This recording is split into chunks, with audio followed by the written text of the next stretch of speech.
ಎಲ್ಲರಿಗೂ ನಮಸ್ಕಾರ. ಈಗ ತಾನೇ ಬ್ಲಿಂಕ್ ನೋಡ್ಕೊಂಡ್ಬಂದೆ. ಬ್ಲಿಂಕ್ ಹೆಸರಲ್ಲೇ ಇದೆ. ಅಂದರೆ ಇಡೀ ಫಿಲಮ್ನ ಎಲ್ಲೋ ಕಣ್ಣು ಮಿಟುಕಿಸ್ದೇ ಇರೋ ಥರ ನೋಡಬೇಕು, ಅಷ್ಟು ಟೈಟ್ ಸ್ಕ್ರೀನ್ ಪ್ಲೇ ಮಾಡ್ಕೊಂಡಿದ್ದಾರೆ ಶ್ರೀನಿಧಿ ಬೆಂಗಳೂರು ಅವರು.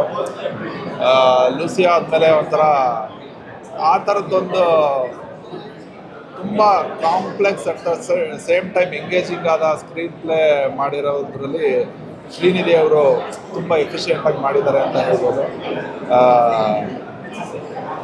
ಒಂದು ಕನ್ನಡದಲ್ಲಿ ಒಂದು ಥ್ರಿಲ್ಲಿಂಗ್ ಎಕ್ಸ್ಪೀರಿಯನ್ಸ್ ಬೇಕು ಅಂತಂದರೆ ಈ ಪಿಕ್ಚರ್ ಬಂದು ನೋಡಿ, ಸಖತ್ ಮಜಾ ಮಾಡ್ತೀರಾ. ಈ ಟೈಮ್ ಟ್ರಾವೆಲ್ ಕಾನ್ಸೆಪ್ಟ್ ಇಟ್ಕೊಂಡಿದ್ದಾರೆ. ಅಲ್ಲಿ ಹೀರೋ ಯಾವ ಥರ ಬೇರೆ ಬೇರೆ ಟೈಮ್ಗೆಲ್ಲ ಹೋಗಿ ಬರ್ತಾನೆ, ನಮ್ಮ ತಲೆನೂ ಇಡೀ ಬ್ರೈನ್ ಒಂದ್ಸರಿ ಎಲ್ಲ ಕಡೆ ಟ್ರಾವೆಲ್ ಆಗಿ ಬಂದ್ಬಿಡುತ್ತೆ. ಆ ಥರದ್ದೊಂದು ಎಕ್ಸ್ಪೀರಿಯನ್ಸ್ ಪಡ್ಕೊಂಬರ್ಬೋದು ಈ ಫಿಲಮ್ ನೋಡಿದ್ರೆ. ಮತ್ತು ಅದರ ಹಿಂದೆ ಒಂದಷ್ಟು ಲೇಯರ್ಸ್ಗಳಿದೆ, ಮಲ್ಟಿ ಲೇಯರ್ ನರೇಷನ್ಸು ಮತ್ತು ಆ ಸ್ಟೋರೀಸ್ಗೆಲ್ಲ ಒಂದು ಬೇರೆ ಬೇರೆ ಅರ್ಥಗಳನ್ನು ಇಟ್ಕೊಂಡು ಒಂದು ಡೆಪ್ತು ಇದೆ ಆ ಫಿಲಮ್ಗೆ. ಓವರಾಲ್ ನನಗೆ ತುಂಬ ಖುಷಿ ಆಯಿತು. ಅಂದರೆ ಆಫ್ಟರ್ ಎ ಲಾಂಗ್ ಟೈಮ್ ಕನ್ನಡದಲ್ಲಿ ಈ ಥರದ್ದು ಒಂದು ಒಳ್ಳೆ ಥ್ರಿಲ್ಲಿಂಗ್ ಪಿಕ್ಚರ್ ಬಂದಿರೋದು. ಸೊ ಟೆಕ್ನಿಕಲ್ ಟೀಮು ಅಷ್ಟೇ, ಹೊಸ ಟೀಮು ಅಂತ ಅಫ್ಕೋರ್ಸ್ ಎಲ್ಲ ಇಂಟ್ರೊಡ್ಯೂಸ್ ಮಾಡಿದ್ರು. ಹೊಸ ಟೀಮ್ ಅನಿಸಲ್ಲ, ಎಲ್ಲ ಹೊಸ ಸಿನಿಮಾಟೋಗ್ರಫಿ, ಹೊಸ ಮ್ಯೂಸಿಕ್ ಡೈರೆಕ್ಟರ್. ಆದರೂ ಕೂಡ ಟೆಕ್ನಿಕಲಿ ಎಲ್ಲ ಒಂದು ಒಳ್ಳೆಯ ಲೆವೆಲ್ಗೆ ಥ್ರಿಲ್ಲಿಂಗಿಗೆ ಏನೇನು ಬೇಕು ಅದನ್ನೆಲ್ಲ ಮಾಡಿದ್ದಾರೆ. ಮತ್ತು ಆ್ಯಕ್ಟ್ರಸ್ಸು ಅಷ್ಟೇ, especially Dheekshith Shetty. Last KTM ನೋಡಿದ್ದೆ, last couple of weeks back. ಅದಕ್ಕಿಂತ ಇದರಲ್ಲೂ ಅದ್ಭುತವಾಗಿ ಆ್ಯಕ್ಟಿಂಗ್ ಮಾಡಿದ್ದಾರೆ ಎಲ್ಲ ಆ್ಯಕ್ಟ್ರುಗಳು ಅಷ್ಟೇ. ಓವರಾಲ್ ಖಂಡಿತ ಇದನ್ನು ನೋಡಲೇಬೇಕಾದ ಪಿಕ್ಚರು, ಯಾರೂ ಮಿಸ್ ಮಾಡ್ಕೋಬೇಡಿ. ಸೊ ಬಂದು ಥಿಯೇಟ್ರ್ ಫಿಲಮ್ ನೋಡಿ. Thank you, all the best team. ಎಲ್ಲೋ ನಮಸ್ಕಾರ. ಎಲ್ರಿಗೂ ನಮಸ್ಕಾರ. ನಮಸ್ತೆ, ನಾನು ಪ್ರಕಾಶ್ ಶೆಟ್ಟಿ. ಈ ಫಿಲ್ಮ್ ಏನಿದೆ ಬ್ಲಿಂಕ್ ಫಿಲ್ಮ್, ಇದನ್ನು ಕನ್ನಡ ಪ್ರೇಕ್ಷಕರು ಖಂಡಿತವಾಗ್ಲೂ ಪ್ರೋತ್ಸಾಹಿಸಬೇಕು, ನೋಡಬೇಕು. ಈ ಡ್ರಾಪ್ಸನ್ನ ಎಲ್ಲ ಪ್ರತಿಯೊಬ್ಬ ಆಡಿಯನ್ಸ್ ಕಣ್ಣಿಗೂ ಬಿಡಬೇಕು. ಯಾಕೆ ಅಂದರೆ ಅದ್ಭುತವಾದ ಒಂದು ಪ್ರಯತ್ನ, ತುಂಬ ಚೆನ್ನಾಗಿ ಮಾಡಿದ್ದಾರೆ ಫಿಲ್ಮನ್ನು. ಖಂಡಿತವಾಗ್ಲೂ ಎಲ್ಲರೂ ಬಂದು ಥಿಯೇಟ್ರ್ನಲ್ಲೇ ನೋಡಬೇಕು. ಇಂಥ ಟೀಮಿಗೆ ನಾವು ಸಪೋರ್ಟ್ ಮಾಡಲಿಲ್ಲ ಅಂದರೆ ತುಂಬ ಮಿಸ್ ಮಾಡ್ಕೋತೀವಿ ನಾವು. ಇನ್ನು ಮುಂದೆ ಚಿತ್ರಗಳು ಅಷ್ಟೇ, ಇಂಥ ಟೀಮ್ಗಳಿದ್ರೇ ಒಂದು ಕನ್ನಡ ಚಿತ್ರದಿಂದ ಉಳಿಯೋದಕ್ಕೆ ಸಾಧ್ಯ, ಬೆಳೆಯೋದಕ್ಕೆ ಸಾಧ್ಯ. ಖಂಡಿತವಾಗ್ಲೂ ಒಂದು ಅದ್ಭುತವಾದ ಪ್ರಯತ್ನ ಮಾಡಿದ್ದಾರೆ. ಓಲ್ಡ್ ಟೀಮ್ ಏನಿದೆ ಇದು ನಿಜವಾಗ್ಲೂ ಒಳ್ಳೆ ಎಫರ್ಟ್ ಹಾಕಿದ್ದಾರೆ. ಡೈರೆಕ್ಟ್ರಿಗೆ ನಿಜವಾಗ್ಲೂ ಹ್ಯಾಟ್ಸ್ ಆಫ್ ಹೇಳಬೇಕು. ಒಂದೊಂದು ಫ್ರೇಮ್ನ ಒಂದೊಂದು ಕ್ಯಾರೆಕ್ಟರ್ನ ಅಷ್ಟೇ ತುಂಬ ಚೆನ್ನಾಗಿ ನರೇಟ್ ಮಾಡಿದ್ದಾರೆ. ಒಂದು ಅದ್ಭುತವಾದ ಕನ್ನಡದಲ್ಲಿ ಒಂದು ಅದ್ಭುತವಾದ ಮೂವಿ ಬಂದಿದೆ. ಖಂಡಿತವಾಗ್ಲೂ ಎಲ್ಲರೂ ಬಂದು ಥಿಯೇಟ್ರಲ್ಲಿ ನೋಡಲೇಬೇಕು. ಏನಂತೀರಿ? ಕನ್ನಡ ಚಿತ್ರರಂಗಕ್ಕೆ ತುಂಬ ಒಳ್ಳೆ ಟೆಕ್ನಿಷಿಯನ್ಸ್ ಬಂದಿದ್ದಾರೆ, ಒಂದು ಅದ್ಭುತವಾದ ಕೊಡುಗೆ ಇದೆ. ಆ್ಯಂಡ್ ಆ ನಿರ್ದೇಶಕನ ಚಿಂತೆ ಏನು ಮಾಡಿದ್ದಾರೆ, ಏನು ಹೇಳಿದ್ದಾರೆ, ಇದನ್ನು ನೋಡೋದಕ್ಕೆ ಒಂದು ಒಳ್ಳೆಯ ಅನುಭವ ಇದೆ. ಆ್ಯಂಡ್ ಇದು ಹೊಸ ಥರದ ಪ್ರಯೋಗ ಕನ್ನಡ ಚಿತ್ರರಂಗದಲ್ಲಾಗಿದೆ.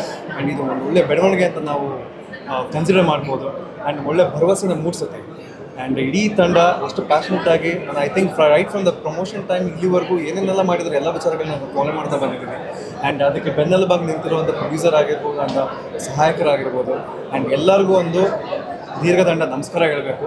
ಐ ಥಿಂಕ್ ಈ ಥರದ ಒಂದು ಪ್ರಾಡಕ್ಟ್ ಬಂದಾಗ ಒಂಥರ ಏನೋ ಒಂದು ಹೊಸ ಥರದ ಅನುಭವ, ಹೊಸ ಥರದ ಭರವಸೆ, ಹೊಸ ಥರದ ಯೋಚನೆಯಲ್ಲಿ ಸಿನಿಮಾಗಳನ್ನ ಮಾಡೋದಕ್ಕೆ ನಮಗೂ ಒಂಥರ ಪ್ರೇರಣೆ ಆಗುತ್ತೆ. ಥಿಯೇಟರ್ ಬ್ಯಾಕ್ ನೋಡಿರೋ ಎಕ್ಸಾಕ್ಟ್ಲಿ ಖಂಡಿತವಾಗ್ಲೂ ನೋಡಬೇಕಾಗಿರೋ ಫಿಲ್ಮ್ ಇದು. ಅಂದರೆ ಇಂಡಸ್ಟ್ರಿನಲ್ಲಿ ಎರಡು ಥರದ್ದು, ಒಂದು ಮನಿ ಸಪೋರ್ಟ್ ಮಾಡ್ಕೊಂಡು ಮಾಡ್ತಾ ಇರ್ತಕ್ಕಂಥ ಫಿಲ್ಮ್, ಅಂದರೆ ಮನಿ ಬ್ಯಾಕ್ಗ್ರೌಂಡ್ ಇಟ್ಕೊಂಡು ಮಾಡ್ತಕ್ಕಂಥ ಫಿಲ್ಮ್ಗಳು ಬೇರೆ, ಥಿಯೇಟರ್ ಬ್ಯಾಕ್ಗ್ರೌಂಡ್ ಇಟ್ಕೊಂಡು ಮಾಡ್ತಕ್ಕಂಥ ಸಿನಿಮಾಗಳು ಬೇರೆ. ಥಿಯೇಟರ್ ಬ್ಯಾಕ್ಗ್ರೌಂಡ್ ಇಟ್ಕೊಂಡು ಮಾಡ್ತಕ್ಕಂಥ ಸಿನಿಮಾಗಳು ಖಂಡಿತವಾಗ್ಲೂ ಹಿಟ್ ಆಗಿದೆ, ಅದು ಸಕ್ಸಸ್ ಕಂಡೇ ಕಾಣುತ್ತೆ ಅನ್ನೋದಕ್ಕೆ ಇದೊಂದು ಫಿಲ್ಮ್ ಖಂಡಿತವಾಗ್ಲೂ ಉದಾಹರಣೆ ಆಗುತ್ತೆ. ಎಲ್ಲರೂ ಬಂದು ವಾಚ್ ಮಾಡಿ, ಖಂಡಿತವಾಗ್ಲೂ ನೋಡಬೇಕಾಗಿರೋ ಮೂವಿ. ಖಂಡಿತವಾಗ್ಲೂ ಎಲ್ಲರೂ ನೋಡಿ. ಡೆಫಿನೆಟ್ಲಿ ನಿರ್ದೇಶಕರು ನಿಂತ್ಕೋತಾರೆ. ಆ್ಯಂಡ್ ನಟರೆಲ್ಲರೂ ಅಷ್ಟೇ ತುಂಬ ಅದ್ಭುತವಾಗಿ ಆ್ಯಕ್ಟ್ ಮಾಡಿದ್ದಾರೆ. Dheekshith is one of the dear friend of mind. ಅವ್ನ ಬೆಳವಣಿಗೆ ನೋಡೋದಕ್ಕೆ ಭಾಳ ಖುಷಿ ಆಗುತ್ತೆ. ಆ್ಯಂಡ್ ಪ್ರೊಡ್ಯೂಸರ್ ತುಂಬ ಧೈರ್ಯ ಮಾಡಿ ಇದಕ್ಕೆ ಹಣ ಹೂಡಿದ್ದಾರೆ. ಆ್ಯಂಡ್ ಅವರೆಲ್ಲ ನಿಲ್ಲಬೇಕು ಅಂತಂದರೆ ನೀವೆಲ್ಲ ಬಂದು ಥಿಯೇಟ್ರಿಗೆ ಬಂದು ಸಿನಿಮಾನ ನೋಡಬೇಕು. ದಯವಿಟ್ಟು ಹೊಸ ತಂಡಕ್ಕೆ ಪ್ರೋತ್ಸಾಹಿಸಿ. ಬ್ಲಿಂಕ್ ಮಾಡಿದೆ ನೋಡಿ, ಎಲ್ರಿಗೂ ಮಾಡಿಸುತ್ತೆ. ಖಂಡಿತವಾಗ್ಲೂ ನೋಡಿ, ಬ್ಲಿಂಕ್ ಮಾಡಿದೆ ನೋಡಿ. ಹಲೋ ನಮಸ್ಕಾರ. ಸೈಫೈ ಫಿಲ್ಮ್ಸು ಯೂಶ್ವಲಿ ಇಂಡಿಯಾಲೇ ಕಮ್ಮಿ, ಟೈಮ್ ಟ್ರಾವೆಲ್ ಅಥವಾ ಟೈಮ್ ಲೂಪ್ ಫಿಲ್ಮ್ಸು. ಅದರಲ್ಲೂ ರೀಜನಲ್ಲಲ್ಲಿ ಇನ್ನೂ ಕಮ್ಮಿ, ಕನ್ನಡದಲ್ಲಂತೂ ತುಂಬ ಬೇಡ ಅಂತಂಬೋದು. But blink really mind blow. Usually time loop, time travel ಫಿಲ್ಮ್ಸಲ್ಲಿ ಎಷ್ಟೊಂದು ಪಝಲ್ಸ್ ಇರುತ್ತೆ, ಅದನ್ನು ಎಂಡಲ್ಲಿ ನಾವೆಲ್ಲ ಅರೇಂಜ್ ಮಾಡಿದ ಮೇಲೆ ಒಂದು ನಮ್ಗೆ ಅಲ್ಲಿ ತನಕ ಒಂದು ಗ್ರಿಪ್ ಸಿಗಲ್ಲ ಕತೆ ಬಗ್ಗೆ. But blink film entire movie I was engaged. ಅಂದರೆ ಎಂಟೈರ್ ಸ್ಕ್ರೀನ್ ಪ್ಲೇ ಏನು ಆಗಿದೆ ಅಂದರೆ ಹಿಂಗೆ ನಮ್ಮ ಸ್ಕ್ರೀನ್ ಮೇಲೆ ಬರುತ್ತೆ movie. It was very refreshing. And ಕನ್ನಡದಲ್ಲಿ ಆ್ಯಕ್ಚುಲಿ ಕನ್ನಡದಲ್ಲಿ ಅಂತ ಅದನ್ನು ಹೇಳಿ ಸಿಕ್ಕಿದು ಅಂತಲ್ಲ, ಅಂದರೆ ನಮ್ಮ ಕನ್ನಡದ ಸಿನಿಮಾ ಅಂತ ನನಗೆ ಇನ್ನೂ ತುಂಬ ಖುಷಿ ಆಗ್ತಾ ಇದೆ. ಆ ಆಡಿಯನ್ಸ್ ಇದನ್ನು ಅಫ್ಕೋರ್ಸ್ ಒಂದು ಸತಿ ನೋಡಿದ್ರೆ ಅರ್ಥ ಆಗತ್ತಿರೋ ಗೊತ್ತಿಲ್ಲ, ಎರಡೆರಡು ಸತಿ ನೋಡಿ ಜನ ಥಿಯೇಟ್ರಿಗೆ ಬಂದು ದಯವಿಟ್ಟು ಸಪೋರ್ಟ್ ಮಾಡಬೇಕು. ಒಂದು ಹೊಸ ಟೀಮ್ ಗೆದ್ದಿದೆ ಅಂತ ನನಗೆ ತುಂಬ ಖುಷಿ ಆಗ್ತಿದೆ.